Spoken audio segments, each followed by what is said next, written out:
같은 것도 학과에서 조교나 직원이 임의로 본인들이 내용을 넣어서 만들기 때문에 그 내용은 얼마든지 다를 수 있고 그 안에 양식도 다를 수 있다라고 생각합니다.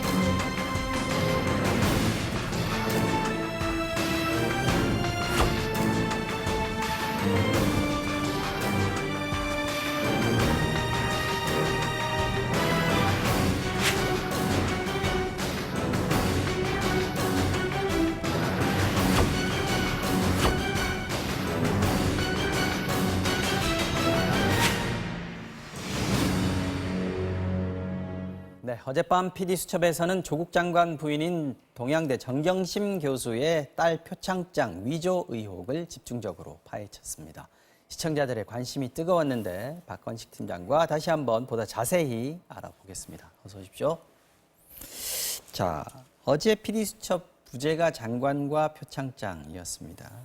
동양대 표창장 문제는 지금까지 기소된 유일한 사안입니다. 정경심 교수의 기소 사유였는데요. PD수첩이 그 많은 의혹들, 지금 뭐 사모펀드도 있고 표창장도 있고 여러 가지가 있지 않습니까? 논문도 있고. 표창장에 주목한 이유가 뭡니까? 전 바로 앵커께서 말씀하신 바로 그 이유입니다. 지금 굉장히 복잡하잖아요. 네. 그리고 국민들은 매우 어지럽습니다. 수많은 보도가 있고요. 또 70여 곳 이상의 어떤 압수수색이 있었고요. 엄청난 검찰 인력이 투입되고 있고요. 그래서 뭐가 뭔지 잘 모르겠다. 근데 자세히 살펴보니 저희들이 검찰이 이 수사권을 가진 기관 아니겠습니까? 그렇죠. 유일하게 기소한 게 딱 한 개더라. 그게 바로 표창장 위조 의혹. 다시 말하면 사문서 위조. 그렇죠. 에 관한 것이더라. 그렇다면 우리는 수많은 정치적 논쟁 또는 어떤 담론은 배제하고 네. 검찰이 수사한 것만 들여다보자. 이게 저희 프로그램의 발단입니다. 지금 뭐 사실 누구도 확신할 수 없는 그렇습니다. 검찰 수사의 결과가 어떻게 나올지는 모르는 상황이니까요. 네네. 네. 그러나 명확하게 나와 있는 건 지금 공소장입니다. 네네, 그렇습니다. 여기에 이제 집중을 하셨다는 거고. 최성해 총장이 표창장 위조됐다라고 주장하면서 이 문제가 불거졌습니다. 근거로 든 게 몇 가지가 있었는데 그 중에 하나가 일련 번호였습니다. 총장 표창장은 일련 번호 형식이 정해져 있는데 정 교수 딸이 받은 표창장은 그 양식, 형식이 다르다는 거였습니다. 하지만 동양대 실무자들 얘기가 달랐습니다. 들어보시겠습니다. 정말 어이가 없어서. 왜 어이가 없어요? 아니 사실 그렇게 나간 상장이랑 수료증 너무 많은데 근데 1년 번호도 그렇게 제각각인가요, 그럼? 제각각이죠. 사실 그 당시에 나갔던 상장, 수료증, 표창장 받은 친구들 거 몇 건만 사실 모아도 1년 번호는 기재하지 않아도 사실은 크게 그 당시에는 문제될 게 없었기 때문에 자체 번호로 만들어서 나간 게 많죠. 수료증 상장 같은 것도 학과에서 조교나 직원이 임의로 본인들이 내용을 넣어서 만들기 때문에 그 내용은 얼마든지 다를 수 있고 그 안에 양식도 다를 수 있다라고 생각을 했거든요. 이제 왼쪽 상단에 일련 번호가 이제 제 몇 호 이렇게 나갔잖아요. 그냥 제가 정했거든요. 임의로 정해서 항상 나갔었고 그냥 성함 순으로 저는 그냥 쭉 나열을 해서 0001번, 0002번 이런 식으로 제가 일련 번호를 적어서 나갔거든요. 자, 최 총장 얘기는 내 이름으로 내 명의로 나가는 표창장은 딱 정해져 있다. 일련 번호 형식이 0000-000 이런 형식인데 딸이 받은 표창장은 그런 형식이 아니었다는 건데 아까 조금 전에 나온 증언을 보면은 굉장히 여러 가지 형식이 있다라는 얘기잖아요. 그렇습니다. 최 총장이 주장하실 수 있는데 언론은 그것을 검증해야 되잖아요. 그렇죠. 저희가 안타깝게 생각하는 것은 지금까지 수많은 언론들이 이 보도를 했지만 현장에 내려가서 실제 검증을 한 언론은 잘 없다는 겁니다. 네. 저희들이 내려가서 만나보니까 최 총장께서 주장하신 세 가지 근거, 교육학 박사라는 네. 타이틀이 있어야 된다. 그리고 일련 번호가 표창장에, 네. 내가 정한 것과 다르면 안 된다는데 실제로 내려가서 그 당시의 졸업생들 들의 어떤 여러 가지 정서들을 받아봤습니다. 받아봤더니 뭐 수료증, 상장 다양한 게 있는데 어떤 것은 1년 번호가 연도가 있는 게 있고요. 뭐 네. 2019 다시 얼마 이런 게 있는가 하면 어떤 건 연도가 없이 있는 게 있고 전부 제각각이었습니다. 지금 화면에도 나오지만 굉장히 다양합니다. 네네. 네. 어떤 조교는 자기가 1년 번호를 자기가 만들었대요. 그런 것처럼 다양한데 최 총장의 주장만이 지금 언론에 보도됐지 다른 목소리는 거의 반영이 안 됐던 것이 좀 뼈아픈 대목이 아닌가 생각합니다. 그 대장의 기록을 반드시 하게 돼 있다. 이게 또 최 총장의 그렇습니다. 주장이었지 않습니까? 네네. 그런데 이것도 대장에 꼭 기재하는 거 아니다. 이런 식으로 직원들은 얘기를 하더군요. 예, 지금 문제는 저희들이 내려가서 확인했더니 대장이 기록하는 게 아니라는 주장도 있지만 지금 대장 자체가 없어요. 대장 자체가 없습니다. 네. 그래서 보존을 하게 돼 있는데 대장 자체가 없어서 학교 관계자들은 굉장히 좀 곤혹스럽습니다. 지난번에 진상조사 할 때도 그런 거 없어가지고 아무것도 못 내놨던 그런 기억이 납니다. 사실은 그 진상조사 단장께서 막 도망 다니다시피 맞아요. 하셨죠. 네.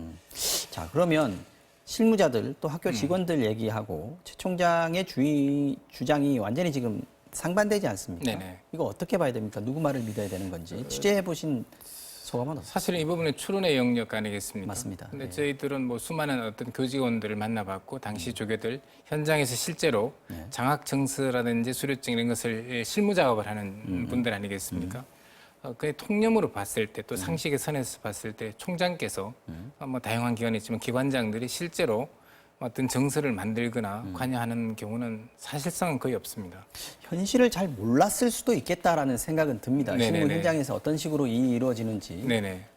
총장의 자리라는 게 어떤 분 그럴 수도 있고요. 네네. 그런데 교육자적인 양심을 걸고 나는 이게 위조됐다라고 얘기를 했다라는 거거든요. 이렇게까지 할 이유가 있을까요?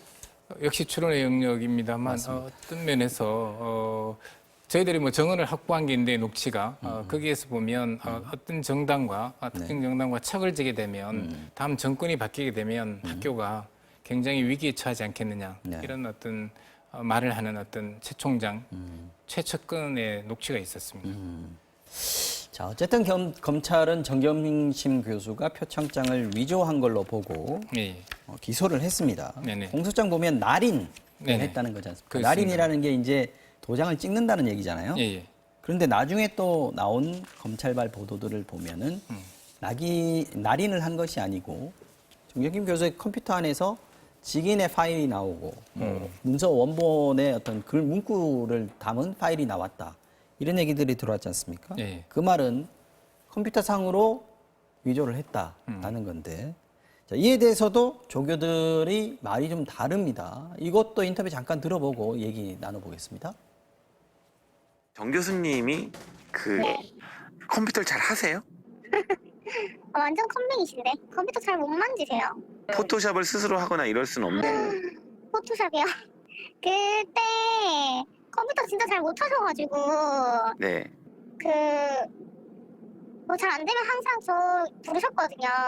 그 당시에 컴퓨터 안에 무슨 포토샵 프로그램이라든지 이런 게 있는 없었죠 그런 거. 그런 거를 쓸 일도 없을 뿐더러 그거 깔려면 어떻게 깔아야 되지 그거?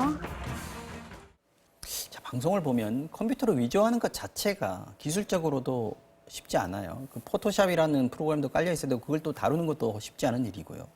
또 굉장히 여러 절차, 여러 가지 단계를 거쳐야 이걸 만들 수 있는 위조를 할 수 있는 건데 굳이 이렇게까지 위조를 할 필요가 정경심 교수는 없었다 이런 얘기도 들리고요. 네, 뭐 일단은 공소장 자체는 날인했다고 되어 있습니다. 네. 그 이후에 나오는 것은 아마 저희가 언론 보도를 통해서 볼 수 있고요.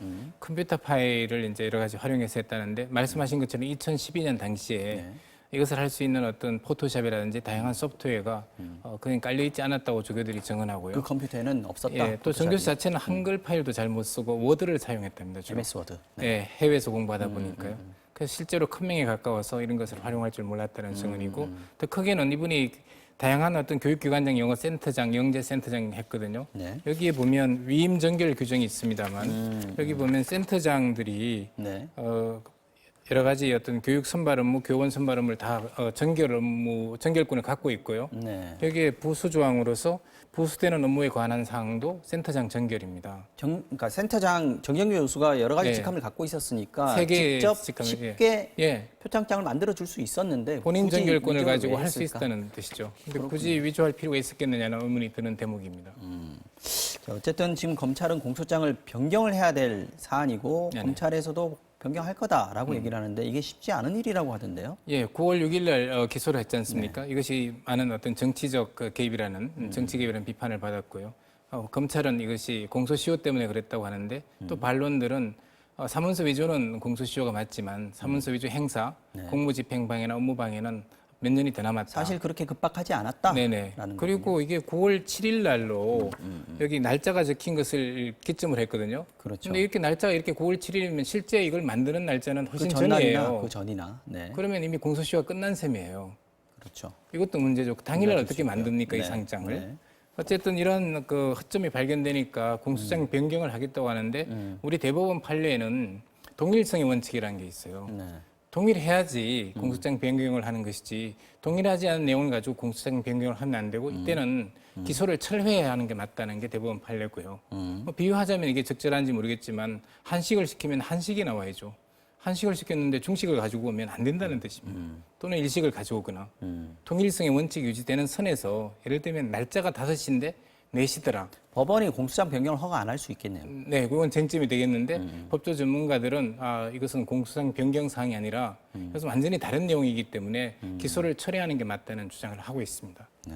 그러면 무리한 기소였다라는 얘기를 할 수도 있을 것 같아요. 네, 부실 수사에다 무리한 기소라는 비판을 면할 수 없는 것이 원래 기소를 할 때는 완벽을 기해서합니다. 재판에 넘어가기 때문에.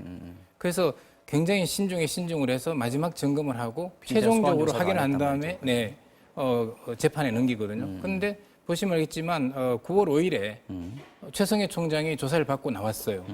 유일하게 참고인 조사 달랑 한 명 조사하고 9월 6일에 당사자 조사도 없이 바로 기소를 했습니다. 이것은 부실 수사이자 정치 개입이라는 의혹을 비판을 면하기 어려운 대목이죠. PD수첩에서 요새 혐의 사실, 네. 피의 사실 보통 우리가 언론에서 네네. 이렇게 얘기하지 않습니까? 근데 혐의 내용, 피의 내용 이렇게 표현을 하시더라고요. 특별한 이유가 있습니다. 그렇습니다. 이제 최근에 어떤 검찰의 어떤 과잉 의존이 있다는 생각을 하고요. 검찰 수사는 하나의 의혹이거든요.